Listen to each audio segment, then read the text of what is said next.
actually. I like that one. Today, what movie are we talking about today? We're talking about The Crow starring Brandon Lee. I love that movie. It's a great movie. It's my favorite movie, actually. It's really cool. It's, well, fun fact, Brandon Lee dies in the making of the movie, and there's a lot of other weird shit happens during it, like sets fall apart, there was a hurricane going through, it was really cold.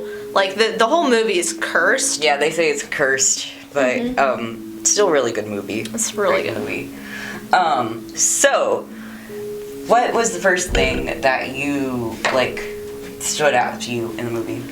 I mean, whenever he rises from the grave, that's when you're like, oh shit. Yeah. But the very beginning is whenever they introduce the idea of the crow who carries the soul to, The afterlife. Yes. So it starts out with the little girl, what's her name, Sarah? Sarah, yeah. Okay, Sarah, talking about how people say that the crow represents death and it leads souls to the afterlife, but if your have unfinished business and your soul's unrested, and sometimes it can bring you back to enact revenge. Well, we start with, it's Eric Draven and Shelley Webster, and they are set to get married on Halloween, which is a day before they die. They die because there is anarchists who break into their house and basically raped and killed Shelley, and then threw Eric Draven out of a, I think, 4-story window. Yeah. Okay, I want to say something about calling them anarchists, because I know that's what they call them in the movie, but they're not truly anarchists. That bugs me so much that they're called anarchists, because they're not anarchists. It's okay. Basically, a lot of it we've seen through Sarah, which is the little girl who Shelley used to take care of.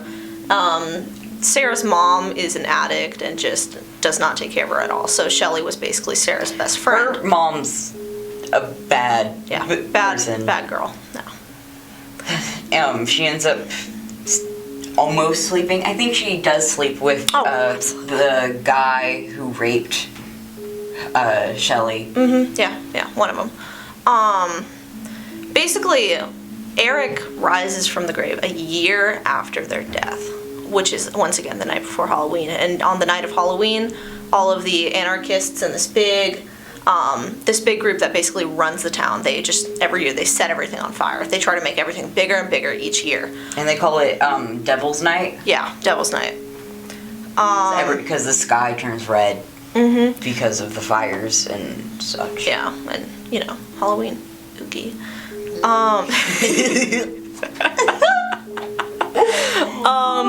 We also, one of the side characters, he is a cop who basically did not stop investigating the murder, and whenever Eric rises from the dead, he's the first one to really realize, oh shit, this is the guy from a year ago. Everybody else has already forgotten. And Eric goes on this epic mission of vengeance to basically kill these people who ruined him and his wife. Yeah. What's really cool about the whole movie is there's a lot of stunts, and for its time, it looks great. It's aged well. It's aged really well.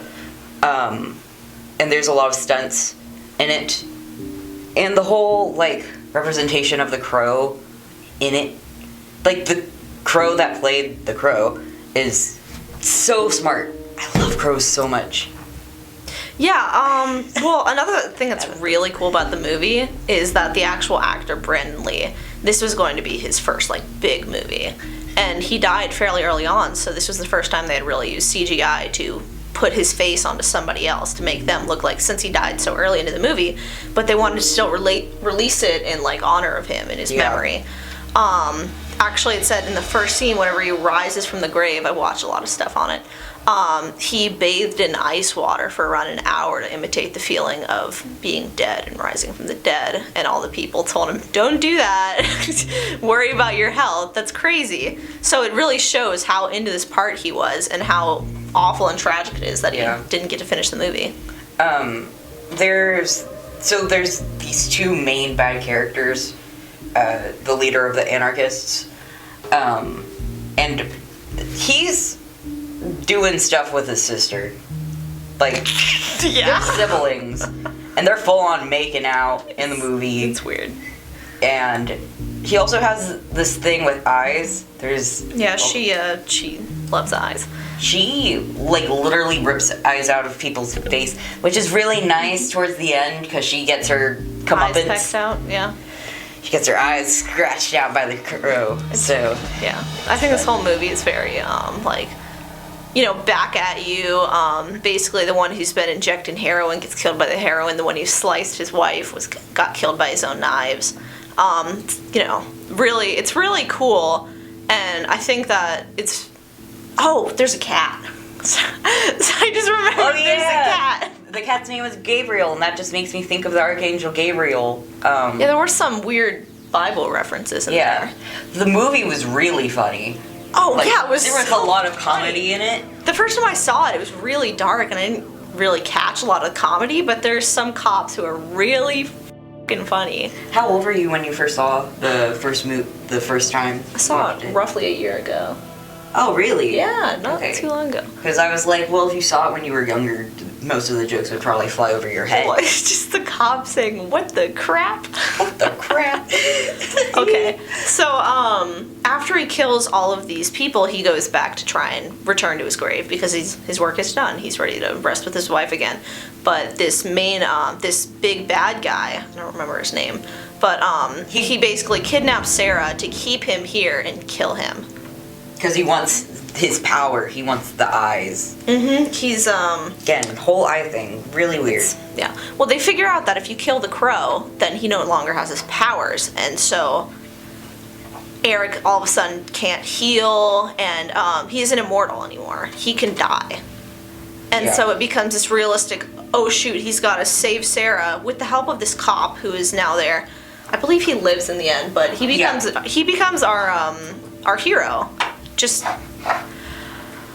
so basically, they saved Sarah and they killed the bad guy, and then in the very end, he gets to return to his grave with Sarah, not Sarah, with Shelley. With Shelley, and we get to see Shelley, which is really nice. She's really pretty. Oh, I wrote this down actually. He kills the bad guy by holding him and giving him the memories of Shelley in the ER. Oh, yeah. That he got from the cop, because the cop stayed in the ER with Shelley for the 6 hours that she was there before she died.